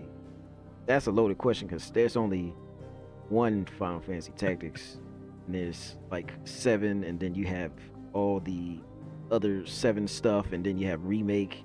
So I'm getting rid of a lot. Yep. You have to pick. Which one would it be? I would have to say, fuck. I'm putting you on the spot. I'm gonna have to say 7 because they Man, get the iterate. fuck out of here. I'm leaving. 7. Get the fuck out of here. I'll burn your shit, man. I'm not sitting on that Because they shit. have more with 7. Final Fantasy Tactics, they only did 1, and then they had the Advanced series, which it's okay That's why they should burn tactics. There's only one. Get that shit out of here. to do. They should. Yeah. Yeah. That's the only reason I Yeah. picked 7 because it's got more in the arsenal. It's kind of Yeah. unfair. It is. It's an unfair match. But that's it with the 16 here. Yep. I think we exhausted everything we're gonna say. Anything else, we just gonna be going back and repeating. Yep. On repeat. Yeah. So that's Final Fantasy 16 here, and look like we just on time here. Yeah. On time. Yeah, we just finished up. Yeah. Let's go So, ahead and yeah, wrap thanks this for up. having me on the show, bro. I appreciate it. Yeah, you know it's a good time. We get to sit here and talk with my bro about our favorite stuff going on in good games, Right. and Okay, some of our nothing- unfavorite stuff like Dragon Yeah. Age. No, there's nothing quite good than ranting. Yeah. About shit we don't like. 'Cause I'll rant on for hours if you let us. But yeah. Yeah. But yeah, I like being on the save point. It's a good place to get everything off the chest. Just like an actual save point. You get there and recollect, save your progress, and figure out what you're gonna do next. Before you load your shit. Yep. Yeah. Next time, gonna be loading up some new topics. We can talk about it, and I can let everybody know what's happening on episode 3. Let's go ahead and wrap this up. Anything you want to say, Claymore? No. Be excellent to each other, guys. And I will talk to you next time. Bye-bye, guys. You're the man. Be excellent. Stay your progress, because this been the save point. And we out of here. Bye.